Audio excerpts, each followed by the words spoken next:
જય ભીમભાઈ. જય ભીમ. કોણ? આપણે પીપળી ધામથી બોલું, ભરત વાણીયા મારું નામ. કયું ગામ? પીપળી ધામ, સુરેન્દ્રનગર જિલ્લાનું, પાટડી તાલુકાનું. બોલો. આ તમારું જોયું તો ફેસબુકમાં, તો વાયા ઓલા ભાવેશભાઈ નહીં આપણે નયા? હા હા હા, એ મારા મિત્ર છે, એમની પાસે તમારો નંબર લીધો. બોલો શું હતું? આપણે 41 તારીખે એક બનાવ બન્યો છે. હા હા, મેં તમને વોટ્સઅપમાં એ આખી અરજી લેખિત ફરિયાદ નાખી. શું બનાવ શું છે? બનાવમાં એવું છે કે આપણા ઘરમાં દારૂ હોય છે, આપણી સમાજનો જ છે ભાઈ. ઓકે.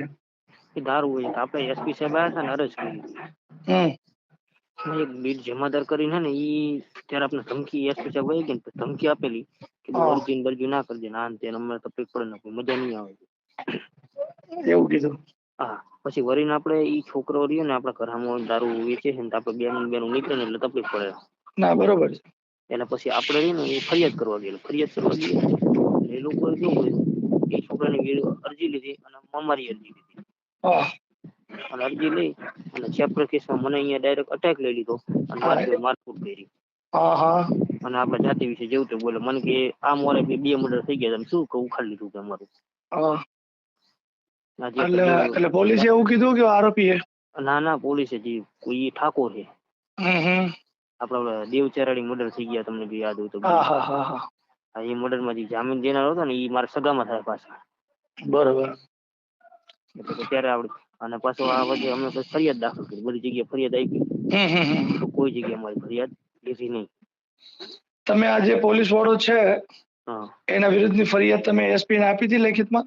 લેખિતમાં એસપી સાહેબ ને આપી છે, કલેક્ટર સાહેબ ને આપી છે, આઈજી સાહેબ કલેક્ટર ને. ને તો ન આપવાની હોય.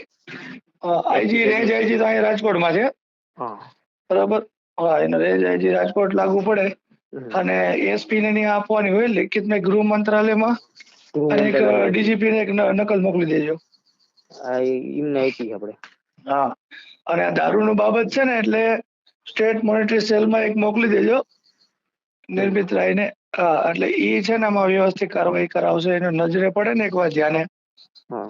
પણ જ્યારે તમને મને ધમકી આપી હોય, આ સાંભળો ધમકી તમે સાંભળો. 6 તારીખ. અરે સાંભળો તો ખરી. જ્યારે ધમકી આપી હોય અને જ્યારે તમને છે ને આવું મારકુટ કર્યું હોય ને, જ્યારે પોલીસ સ્ટેશનમાં મારકુટ કર્યું હોય, તરત હોસ્પિટલમાં દાખલ થઈ જવાનું. એટલે હોસ્પિટલમાં અમે ગયા હતા, પણ હોસ્પિટલમાં એ શું વળી કીધું હોય કે હોસ્પિટલ વાળાએ ફોન કર્યો અને સારવાર લઈને અમને રજા આપજો, તમને એટલું બધું રજા લેવી જ નથી. બધા ત્યાંથી વિડીયો ઉતારી, ફોટા પાડીને સોશિયલ મીડિયામાં વાયરલ કરી નાખો. સમાજના ગ્રુપના, સમાજના જે એક્ટિવિસ્ટ હોય એને બોલાવી કે ભાઈ આવી મારી હારે બનાવ બન્યો છે, બરોબર. પણ આપને એવું એટલે સોલંકી ત્યારે ભાઈ થોડુંક આપણે ખબર નહોતી લોઢું ને. ગરમ હોય ને, બરોબર, ત્યારે હથોડો મારવાની મજા આવે. હા, પછી જૂનું થઈ જાય ને પછી બધું કરવું ને થોડુંક મુશ્કેલ થઈ જાય. બધું ના એ આપણે તાજા હજી તાજામાં બધું થઈ જાય. ફરિયાદ કોઈ લીધી ને, આપણે કોર્ટમાં દાખલ કરાવડાવી. કોર્ટમાં દાખલ થઈ ગઈ? હા, કોર્ટમાં દાખલ કરાવડી છે. અને આ 22 તારીખ આવે ને, હા હા, 22 તારીખે એમને બોલાયા, નોટિસ કાઢી. મને કે તમે બધા પુરાવા રહ્યા ને, બે જગ્યાએ તમને જ્યાં લઈ ગયા હતા પોલીસ સ્ટેશન, અહીંયાની ડાયરીના રિપોર્ટ અને હા, તમને મારકુટ કરી હતી એના રિપોર્ટ હાજર કરી દેજો આરટીઆઈ દ્વારા. એટલે મેં આરટીઆઈ કરી દીધી સરસ. છે. હજી મને આપ્યા નથી રિપોર્ટ.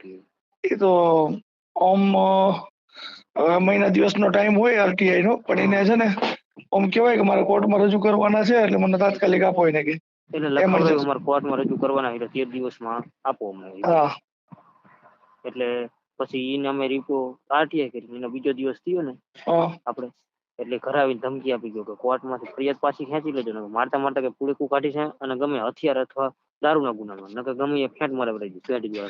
પણ આવ્યો હોય તો શૂટિંગ ઉતારી લેવાય ને ભાઈ વાલા. પણ આપણે તો બેઠા હતા ને, અચાનક સીધો અરે આવીને મને કે અચાનક આવ્યો, બોલતો બોલતો મોબાઈલ માંથી કેમ બરોબર અરે કેમેરો નથી ચાલુ કાકા, કરી, મેં બોલો કોઈ હું નથી બોલતો હતો. સાહેબ, નથી સીધી અમે ફોન કાઢ્યો તો, ફોન બોન બધું પડાવી લીધું, અંદર ફોટા બોટા બધું અરે ડિલીટ કાંઈ કરી હોય કાંઈ પડાવી ન લે યાર. ઓલો મેહુલ બોગરા ને બધું કેટલું વાયરલ કરે છે, હું કરી લઈશ. દીધું. એ તો બધું ચાલુ મેં મોબાઈલ હોય એટલે ભાગી જાય કે તરત ત્યાંથી ફોન કરે, ઉભો હોય ઉભો રહ્યો 100 નંબરમાં કે નાના સ્થાનિક પોલીસ સ્ટેશનમાં કે એસપી ને સીધો ફોન કરી, જા ભાઈ ધમકી દેવા આવ્યો છે. કોઈક બીજાને કોઈક તૈયાર કરે ને કે ધમકી દેતો તેમ. આપણું કોઈ માને ને પુરાવો તો કઈક જોઈ ને યાર. ના ના, તો 6 તારીખ બરોબર, આપણે ઘર થોડોક પાસે તો આવીને. ભલે ને અહીંથી થોડોક તો વિડીયો ખટકો આવે, વ્યક્તિ ત્યાં દેખાવો જોઈએ. બરોબર, કે અહીંયા આવ્યો તો મા જગ્યાએ ઉભો તો થોડોક તો પુરાવો હોવો જોઈએ ને. આપણે પછી બધું આપણે કહીએ કે આમને નામ છે, પણ તો કઈક પુરાવો આપણી પાસે હોવો જોઈએ. 5 જણા એવા સાક્ષી હોવા જોઈએ, 2 જણા કે ભાઈ ને જોયો તો. ત્યાંથી નીકળ્યો તો ત્યાં ગામમાં હોય સીસીટીવી ગાડીમાં લઈને આવ્યો, 2 વ્હીલ 4 વ્હીલ લઈને આવ્યો. 4 વ્હીલર ને આવ્યો. હા તો 4 વ્હીલ પોતાની હતી, સરકારી હતી. સરકારી હા તો એટલા સીસીટીવી ફૂટેજ તો આપણે જ્યાંથી નીકળ્યો ને આવ્યો ને એ આપણે સીસીટીવી ફૂટેજ તો મળી રહે. હા તો સીસીટીવી ફૂટેજ લ્યો. હે હા તો સીસીટીવી ફૂટેજ લઈ લ્યો. જો આ સીસીટીવી ફૂટેજ અહીંથી આટલા વાગે અહીંયા નીકળ્યો હતો આ વ્યક્તિ. એટલે આ બધા પુરાવા તમારે ભેગા કરવા પડશે. તમારે સાબિત તો કરવું પડે ને કોર્ટમાં કે પોલીસ વિરુદ્ધની ફરિયાદ છે, એટલે પુરાવા તમારે જ ભેગા કરવા પડશે. અવારનવાર અલગ અલગ ખાતો ફોનમાં ધમકી એ આપે. બધી જે ધમકી ફોનમાં ધમકી દે તો રેકોર્ડિંગ થાય છે ભાઈ. રૂબરૂ ધમકી દે તો મોબાઈલ રાખો તો રેકોર્ડિંગ થાય છે. બરાબર. જે કરવું હોય થાય.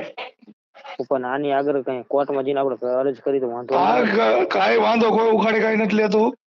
પેલી વસ્તુ એટલી જ ધ્યાનમાં રાખો, તમે જેટલી વાર ધમકી દે છે ને એટલી વાર તમે કોર્ટમાં પાછી અરજી આપો તમારી અંદર ફરિયાદમાં કે ભાઈ મને કોર્ટમાં અરજી ખેંચવાની પાછી ધમકી દઈ ગયો છે આટલા વાગે આ સમયે. એટલે કોર્ટ છે ને, જજ છે ને, એની પર આગળ તાત્કાલિક કાર્યવાહી કરશે. અને એક નકલ રવાના એસપી કહેજો મને પોલીસ પ્રોટેક્શન આપો, બરોબર, અને ખુલ્લો પત્ર સમાજને અને એસપી ને લખીને મોકલો કે ભાઈ આટલી વખત આટલા સમય આ વ્યક્તિ મને ધમકી દઈ ગયો, હું કોર્ટમાં ગયો છું, પોલીસે ફરિયાદ ન લીધી અને હવે મને ધમકી દે છે મને કે મારા પરિવારને કોઈ પણ અનિચ્છનીય બનાવ બને, હુમલો થાય, કાંઈ પણ અકસ્માત થાય તો એની સગળી જવાબદારી આ ફલાણા વ્યક્તિની રહેશે.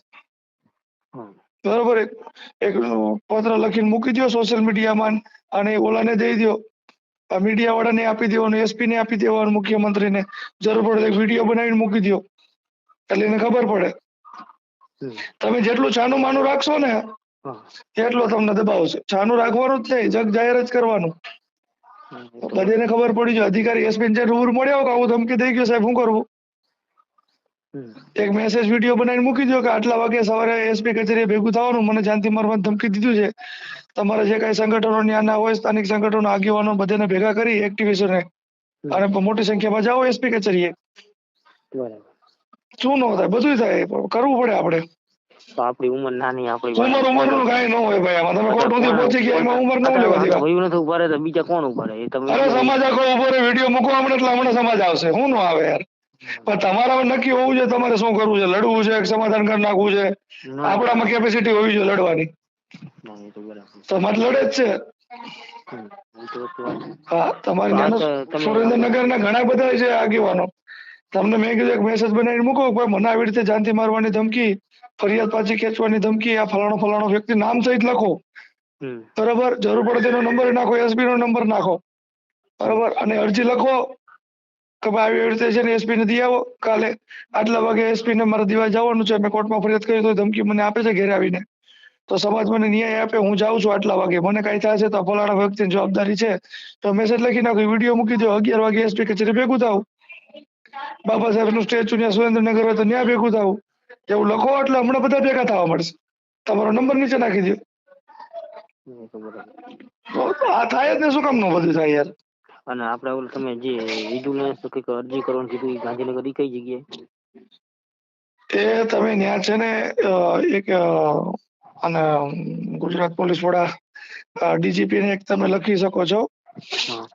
એક તમે ગૃહ મંત્રાલયમાં લખો, ગૃહમંત્રીને, મુખ્યમંત્રીને દઈ શકાય, તમારા સ્થાનિક ધારાસભ્યને આપી દો, બરાબર. અને સોશિયલ મીડિયા પત્રિકા મૂકી દો, વાયરલ થઈ જાય ને ભાઈ, એટલે વાયા બધું પહોંચી જાય. ઓલી મોકલી દો, મેલ કરી દેવાનું, બરાબર. ફેક્સ કરો તો હાલે, મેલ કરી દો તો તાત્કાલિક પહોંચી જાય, બરાબર. તમે કોઈ પણ નાનો સ્થાનિક વકીલ લઈ લો. તમારે પાટડી કીધું ને, ચાલો તો હું ત્યાં કોણ આગેવાન છે જોઉં છું, 2-3 નંબર તમને મોકલાવું, સુરેન્દ્રનગરના આજુબાજુ વિસ્તારના આગેવાનો. ઓકે.